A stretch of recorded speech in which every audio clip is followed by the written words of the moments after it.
Semana, o governo anunciou incentivos fiscais para a venda de ônibus, caminhões e também carros. O programa visa reduzir os preços dos veículos e aquecer o setor da indústria automotiva. Isso significa mais carros para o país, mas o programa não contempla o desenvolvimento do setor ferroviário. Para entender essa falta de investimentos, então, no setor dos trilhos, a gente conversa agora, gentilmente nos atende o presidente da Associação Brasileira da Indústria Ferroviária, Vicente Abbate. Presidente, obrigada pelo tempo do senhor conosco, bem-vindo. Muito obrigado, Adriana, obrigado, Marcelo e Mota, estou à disposição de vocês.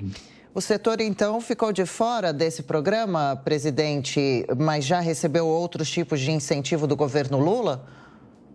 Infelizmente ficamos. Nós temos uma promessa do nosso ministro Renan Filho, desde o ano passado, de incentivar o setor ferroviário, o que ainda não ocorreu. Nós estamos aguardando várias medidas do governo para que o setor ferroviário, não só as concessionárias ferroviárias de carga, mas a própria indústria, possam se desenvolver. Eu menciono aqui a depreciação acelerada, que foi prometida pelo ministro Haddad e corroborada pelo vice-presidente da República e ministro Alckmin, e temos também uma portaria do Ministério da Infraestrutura do governo anterior e que ainda não está homologada pela NTT. Nós esperamos que isso venha a ser feito. Essa portaria, inclusive, ela pode aproveitar o excedente de outorga das concessionárias para a compra de vagões e locomotivas sustentáveis. Então, há uma série de medidas em andamento e que a gente espera que ocorram logo para que a gente possa retomar não só a ferrovia, mas a própria indústria ferroviária. A pergunta agora é de Roberto Mota. Presidente, bom dia. Qual é o principal obstáculo impedindo a expansão do transporte ferroviário no Brasil hoje? Bom dia, Mota. Os obstáculos são de diversas formas. Primeiro, uma política pública que não só uma política industrial, mas uma política industrial que privilegie a indústria ferroviária brasileira. Segundo, são investimentos que já foram definidos no governo anterior, que seriam feitos pela iniciativa privada, mas que o governo não deslanchou nesses investimentos. Nós temos aí o capítulo das renovações antecipadas, que já foram feitas de 4 ferrovias, aguardamos para outras 2 que ocorrerão, eu suponho, ainda no primeiro semestre, mas que os investimentos decorrentes dessas renovações não chegaram necessariamente à indústria. Então, há uma ociosidade dramática na indústria, tanto nos vagões quanto nas locomotivas e nos trens de passageiros também. Nós vivenciamos aí há 3, 4 anos, uma ociosidade que passa por 80% a 100% da indústria. Então, esses planos de governo, os planos das próprias concessionárias vão fazer com que se injetem recursos na economia para que a indústria ferroviária possa voltar a crescer. Vicente, é um prazer novamente conversar com o senhor, né? Nós que acompanhamos esse setor há um tempo, né? E já ouvimos tantas promessas, aquele trem de Campinas para São Paulo, desde a época do então governador Geraldo Alckmin, que já falava também na necessidade da expansão, porque os trens de carga passam aqui pela Luz durante a madrugada, a Luz que é uma estação muito importante também para o sistema também de passageiros, e essa situação persiste na cidade mais rica do país, no estado mais rico do país.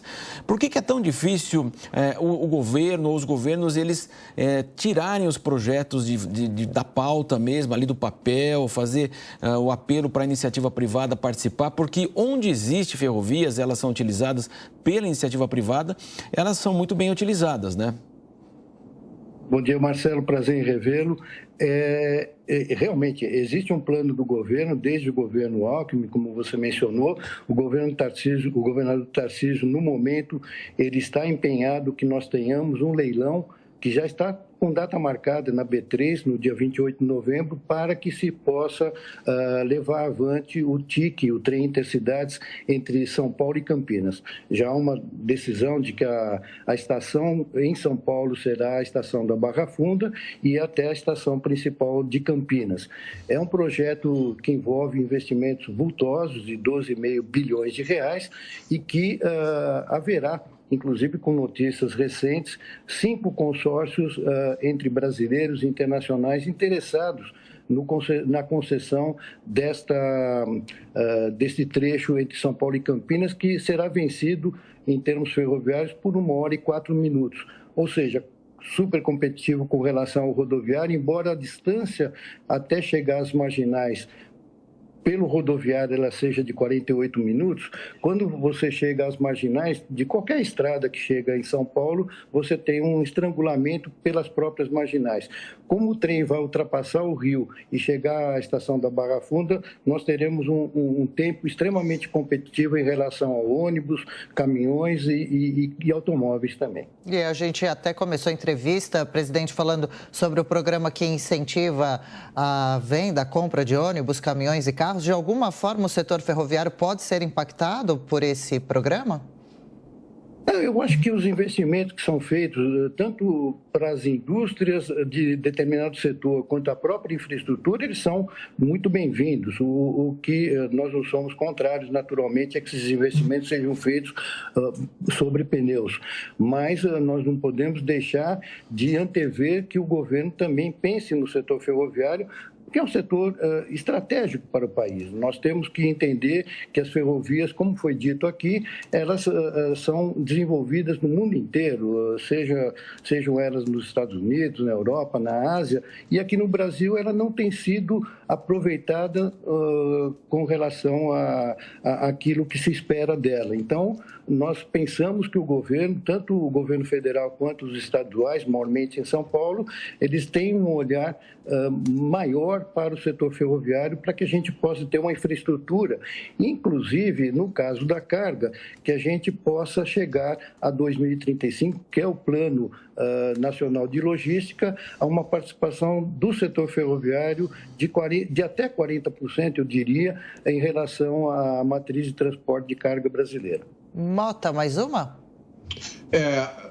Presidente, existe uma diferença muito grande entre a extensão da malha ferroviária do Brasil para os países desenvolvidos, não é isso? Você podia dar uma ideia da diferença dessa extensão? Ela é muito grande, Mota. Por exemplo, se comparar com os Estados Unidos, eles têm 300 mil quilômetros de ferrovias. Nós temos apenas 30 mil e numa situação precária, 2/3 dessa malha em situação precária. Apenas 1/3 da nossa malha é densamente utilizado pelas grandes ferrovias que transportam carga de commodities, minerais e agrícolas. Então, esse 1/3 é densamente utilizado. Outro terço é subutilizado e tem um terço final que é totalmente ocioso, abandonado, inclusive com trechos devolvidos pelas concessões atuais que não têm operação comercial nesses trechos. Se compararmos com a Rússia tem mais de 80 mil quilômetros, a Índia mais de 60 mil, a China está chegando a 120 mil, inclusive com um programa de trem de alta velocidade monumental. Então, nós perdemos, eu diria até para a Argentina, que tem uma situação hoje, infelizmente, precária na economia, a Argentina ela tem 40 mil quilômetros de ferrovias. Então, nós precisamos enfatizar realmente a infraestrutura ferroviária. Eu falei de carga. De passageiros, ela é também muito pequena, são 1.100 quilômetros que... A gente ouve o senhor, pode prosseguir. Okay. Obrigado. São 1.100 quilômetros apenas em transporte urbano de passageiro, de metrôs e trens, que são muito bem executados pelas concessionárias, mas que carecem também de um investimento maior. Existe um plano do metrô de ter, hoje nós temos apenas 105 quilômetros de metrô em São Paulo e um plano de mais 130 quilômetros ao longo do tempo. Então, todas essas formas de incentivo ao setor, incentivo no bom sentido, de prover financiamentos, de prover recursos para melhorar a infraestrutura, nós temos que ter por parte dos governos para que a gente possa crescer. E aqui já tivemos até estatal para trem-bala São Paulo, Rio de Janeiro, infelizmente que não saiu do papel e muito dificilmente sairia mesmo, mas tivemos uma estatal, inclusive, para isso. Eu queria que o senhor falasse, não faltou também exemplo, né? A greve dos caminhoneiros lá demonstrou a total dependência do Brasil desse modal, que é importante, evidentemente ninguém discute, mas ali foi um aviso que o Brasil precisava diversificar, evidentemente, os seus modais, que o ferroviário tem uma plena aceitação, aqui faltam projetos, colocar em prática. Queria que o senhor falasse também da segurança, o senhor falou da infraestrutura aqui em Santos, várias reportagens mostram também cargas sendo roubadas ali na chegada do porto, que é o mais importante, inclusive, da América Latina.